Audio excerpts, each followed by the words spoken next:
Welcome to my YouTube channel Madhura's Miscellany at Madhura Patwardhan 2242 for another episode on grammar, basic rules of grammar, part 2 of the first rule, which is subject, verb, agreement or concord. Now, last time we discussed the verb agreeing with the real subject in number.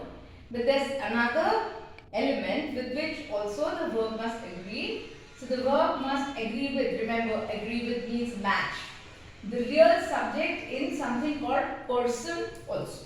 So I have explained to you what person means.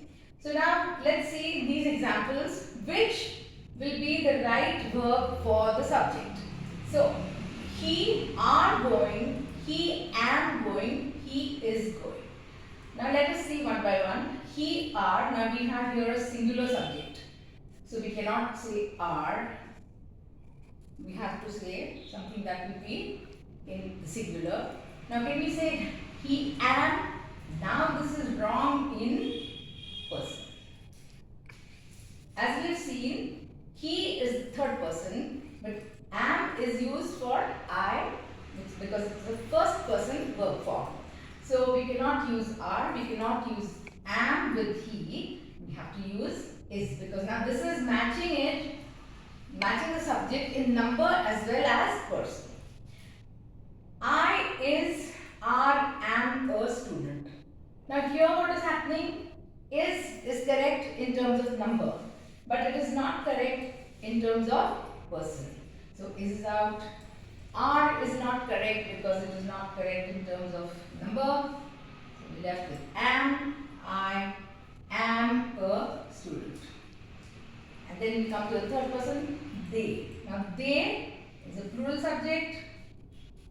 So we can't use am, it is singular, and they is in the third person. So am is the first person singular verb form.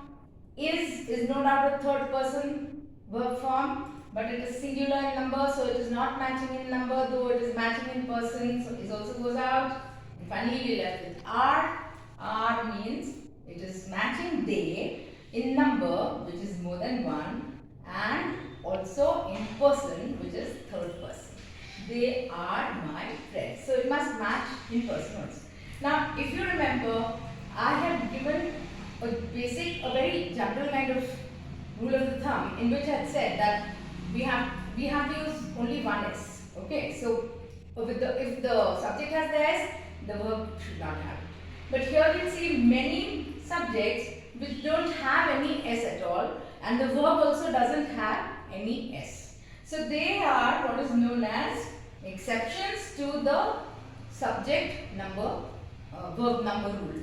So here we have I need. Now if I say I need, where is the s in the subject? There is no s here also, and there is no s here. Now if I say that yes, I said that we have to use one s only, but if you remember I said we have to use one s is not what I said. I have said we have to use one s only. So that means that we can make a sentence correctly without using the s also. So here there are some exceptions. I doesn't have any s in it. So if we say I needs a pen, it will not be correct because it's an exception to the rule. I, we, you, they. All these subjects are exceptions to the number rule. Without s, you have to use a verb with them, though they themselves don't have any s in them. So with them we will not use needs, we will use need. He. Now he needs a pen. Now here we are following that because he doesn't have the s in it, so we are putting the s in the verb. Okay, so for the verb we are saying needs because there is no s here. So please remember, in English grammar the exceptions are very important. Sometimes there are more exceptions than the rule itself. Okay, so that's all for now about the basic subject verb agreement in person. Now I am going to just very briefly give you another takeaway, which is common mistakes with that we can eradicate if we remember some hints. Okay, so some mnemonics. Mnemonics, as I told you before, are memory aids. So something that helps us remember is called a mnemonic. Now let's see. What are the common mistakes? I'm going to discuss two. One is lose. Invariably we spell lose with two O's, which is not correct if we want the sense of lost. Okay, so I lose my temper very easily. Now here what we need is actually just one O. So how do you remember? Now when we lose something, one O, it gets lost.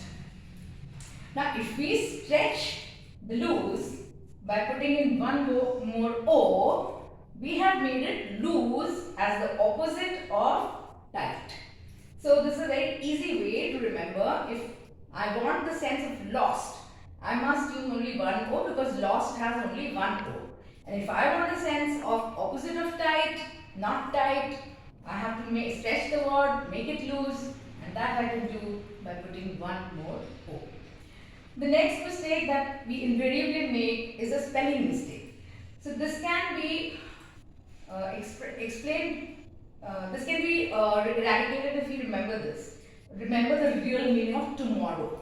Tomorrow with two M's is wrong. Why? Because tomorrow is actually a contraction, that is a short form of on the morrow. I shall do this tomorrow. I shall do this on the morrow. So if I say on the morrow, you'll find that there is only one M. So I'll remember that, and even when I make it short and I say tomorrow, I'll remember what is there in morrow? Only one M. So here also I shall put only one M. Okay, that's all for now. In the next episode, we shall be discussing something called compound subjects. Compound subject-verb agreement. So that's all for now, and please do like, share and subscribe to my YouTube channel Madhura's Miscellany at Madhura Patwadran 2242 for more such episodes on grammar. Thank you once again.